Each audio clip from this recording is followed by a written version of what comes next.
महाप्रभु दाता दीनदयाल जी के परम उपासक और अनन्य प्रेमी श्री स्वामी रामानंद जी सत्यार्थी जब पहली बार सद्गुरु दर्शन के लिए चकोड़ी आश्रम में आए तो उनके मन में कुछ शंकाएं थी।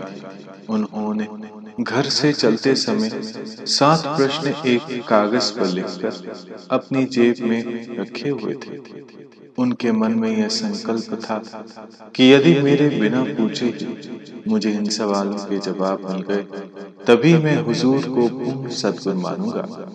श्री इष्टदेव भगवान ने उन प्रश्नों के उत्तर बिना पूछे ही सत्संग में दे दिए। अब उसी परम कल्याणकारी सत्संग का वर्णन शुरू होता है।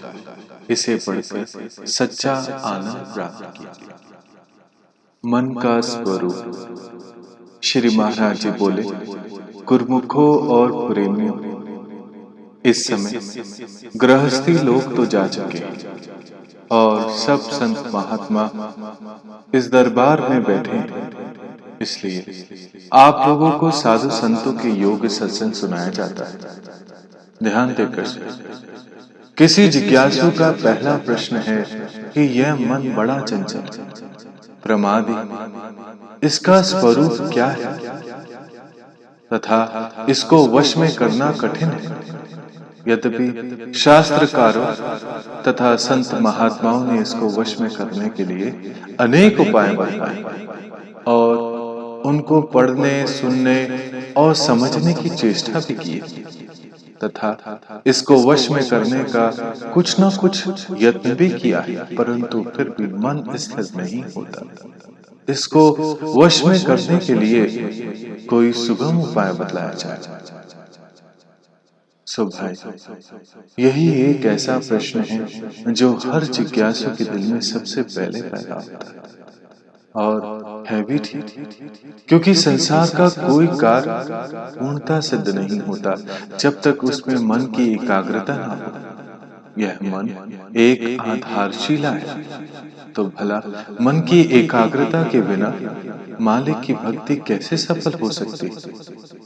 यदि वाणी द्वारा धर्म पुस्तकों, रामायण, भगवत गीता आदि का पाठ करते चले जाएं, इंद्रियों द्वारा भगवान की पूजा प्रतिष्ठा करते चले जाएं और मन अंदर ही अंदर विषय वासनाओं की ओर दौड़ता रहे, तो वह भक्ति सच्ची भक्ति नहीं। मालिक की भक्ति तो सच्चे मन से, सच्ची लगन से और सच्चे प्रेम से करनी चाहिए। दिल की तारें मालिक के आसन को हिला देती और यह एक दिल ही है जिससे अपने प्रभु को वश में कर लिया जा सकता है। ऐसा ही प्रेमी भगवान की आत्मा है। प्रेमी सब जिज्ञासुओं को यह बात ध्यान रखनी चाहिए कि मन वश में हुए बिना इसका एकाग्र होना मुश्किल है। सर्वप्रथम मन को शुद्ध आचरण में लगाना चाहिए। मन की शुद्धि के लिए जो साधन बतलाए गए हैं उनमें सबसे पहले शुद्ध विचार और शुद्ध आचार की आवश्यकता है। शुभ वासनाएं मन को शुद्ध करती हैं और बुरी बातों की चिंतन से मन मलिन हो जाता है। इसलिए प्राणी मात्र का शुभ चिंतन करना इसका प्रथम साधन है। दूसरों का भला करना तो सीखो। दूसरों के नहीं बन सकते, अपने तो बनो। अपनी भलाई चाहने वालों को चाहिए कि अपने मन को अधोगति की ओर ना ले जाए और बुरी बातों का चिंतन ना करे।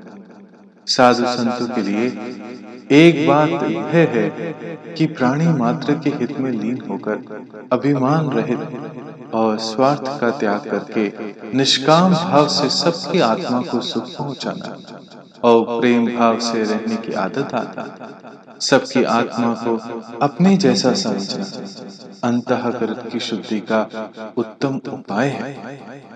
इसी का दूसरा अंग है मालिक की भक्ति, नाम और गुणों का सिमरन।